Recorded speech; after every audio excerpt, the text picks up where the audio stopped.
여러분 안녕하십니까? 오늘도 참으로 기쁜 날입니다. 하나님 성령이 충만하시기 바랍니다.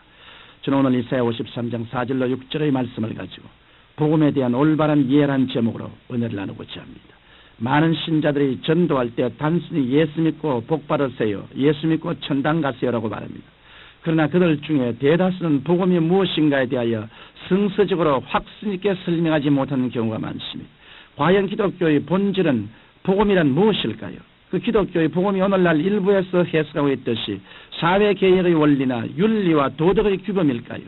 또 이 세상에서의 삶을 무시한 채 영혼만을 구원해주면 그만이라고 해석해야 할까요?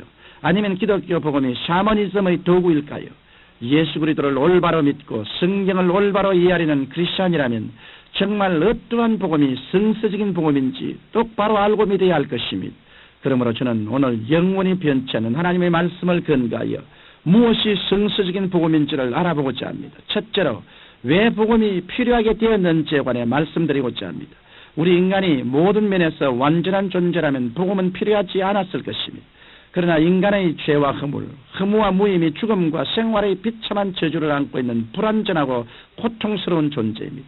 인간이 이렇게 불완전한 존재가 된 것은 인류의 조상 아담이 하나님을 반역하고 죄를 지음으로 그 삼중 타락에 대한 형벌을 받았기 때문입니다. 아담이 타락한 이후 에덴에서부터 인간에게 세 가지의 치명적인 죽음의 강이 흐르기 시작한 것입니다.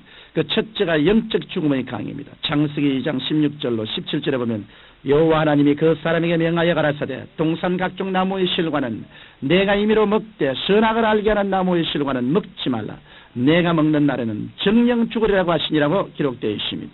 아담과 하와가 선악과를 따먹었을 때 즉시로 죽은 것은 그들의 영이었습니다. 영이 죽었다는 것은 하나님으로부터 분리되었다는 뜻입니다. 영이 죽기 전에는 하나님과 교제하며 대화하면서 하나님의 지혜와 분별력과 은총을 받으면서 살 수 있었습니다. 그러나 하나님과 분리됨으로 인간은 그 스스로의 힘으로 살 수밖에 없었습니다. 신본주의에서 인본주의로 전락하여 인간의 제한된 수단과 방법과 지혜와 노력으로 살 수밖에 없게 된 것입니다. 에덴에서 쫓겨난 인간은 이제 하늘을 향한 영혼의 창문이 닫혔기 때문에 인간의 오간을 통한 감각적 지식만 얻을 뿐 하나님과의 교제를 통하여 얻게 되는 계시적 지식은 얻을 수 없게 된 것입니다. 또한 인간에게는 육체적 죽음의 강이 흐르기 시작했습니다. 창세기 3장 19절에는 내가 얼굴에 땀을 흘려야 식물을 먹고 피를 익은 흙으로 돌아가리니 그 속에서 내가 취함을 얻었습니다. 너는 흙이니 흙으로 돌아갈 것이라고 기록되어 있습니다. 하나님께서는 타락한 인간에게 정한 기한을 주시고 인간이 그 기한을 살고 난 다음에는 흙으로 돌아갈 것을 명령하셨습니다. 그래서 인간은 몸에 갖가지 비극적인 질병을 안고 육체를 덕질을 당하고 파괴당하여 끝내는 흙으로 돌아가게 되는 운명적인 존재가 된 것입니다. 이 절망과 슬픔을 오늘날 인류가 앓고 있습니다. 인간이 그토록 의학을 발전시키고 육체의 건강을 도모하려고 하지만 사람은 한 번 나면 반드시 죽고 맙니다. 이것이 인간이 도저히 건널 수 없는 육체적 죽음의 강인 것입니다. 나아가 인간에게는 환경적 저주의 죽음의 강이 흐르게 되었습니다. 창세기 3장 17절에 아담에게 이르시되 내가 내 아내의 말을 듣고 내가 너더러 먹지 말라 나무 실과를 먹었은즉 땅은 너로 인하여 저주를 받고 너는 종신토록 수고하여 그 소선을 먹으리라. 땅이 내게 가시는 불과 은극기를 낼 것이라. 너희 먹을 것은 밭의 채소인적이라고 기록되어 있습니다. 아담과 하와가 타락한 이후로 오늘까지 인간의 삶에 저주의 가시와 은극기가 드러나지 않은 데가 없습니다. 인간이 좀 행복하게 살아보려고 해도 인간이 있는 곳에는 미움의 가시, 불안과 공포의 가시, 좌절감과 절망의 가시, 죽음의 가시가 돋아나고 인간을 고통으로 몸부림치게 하는 것입니다. 이것이 바로 아담의 삼중 타락의 형벌인 것입니다. 그러므로 예수님께서 우리를 사랑하셔서 구속주로 오셨다는 아담이 타락함으로 말미암아 흐르게 된 이 세 가지 죽음의 강을 제거해 주셔야만 하겠습니다. 둘째로 예수님의 삼중 대속, 즉 복음의 내용에 대하여 살펴보고자 합니다. 이 땅에 오신 예수님께서는 그의 공생애를 마치신 후 인류의 영원한 대속물이 되시기 위해 십자가에 못 박이셨습니다. 그래서 아담이 타락한 결과 생긴 이 삼중의 무거운 죄의 형벌을 홀로 지시고 십자가에 못 박여 피를 흘리며 살을 찢겨 말할 수 없는 고통을 당하시고 죽으셨다가 사흘 만에 부활하셨습니다. 그 결과 무서운 형들은 제하였지만 온전한 구원의 뿌리가 인류의 모든 가슴마다 내려지게 된 것입니다. 그 첫째가 영의 대속의 뿌리입니다. 이사야 53장 5절에 보면 그가 찔리면 우리 허물을 인하며 그가 상하면 우리의 죄악을 인함이라. 그가 징계를 받음으로 우리가 평화를 누리고 그가 채찍에 맞음으로 우리가 나음을 입었도다라고 기록되어 있습니다. 죄 없으신 주님께서 무엇 때문에 가장 흉악한 죄인이 받아야 하는 십자가 처형을 당하셨습니까? 그것은 바로 우리의 죄와 허물을 대속하기 위함이었습니다.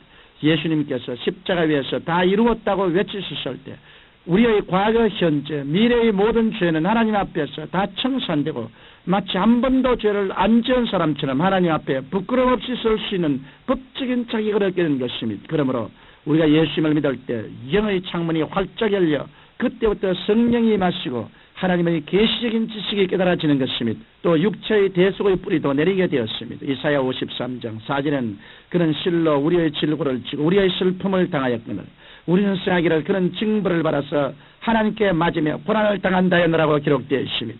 예수님께서는 33년 동안 대속의 생애를 보내셨습니다.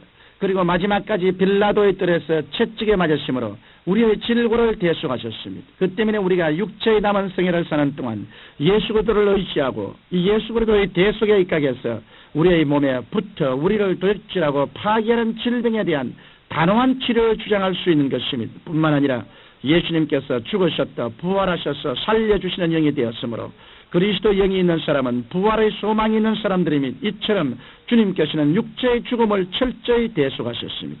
나아가 환경적 저주의 대속의 뿌리도 내리게 되었습니다. 이사야 53장 5절에 그가 징계를 받음으로 우리가 평화를 누리라고 기록하고 있습니다. 아담이 받은 징계는 에덴에서 쫓겨난 것입니다. 징계가 청산되면 다시 화목을 이루어야 합니다. 그런데 예수님께서 십자가에 올라가 하늘과 땅 사이에 매달리시고 하나님으로부터 처참할 정도로 버림받으심으로 인간이 하나님과 화목할 수 있는 길이 활짝 열린 것입니다.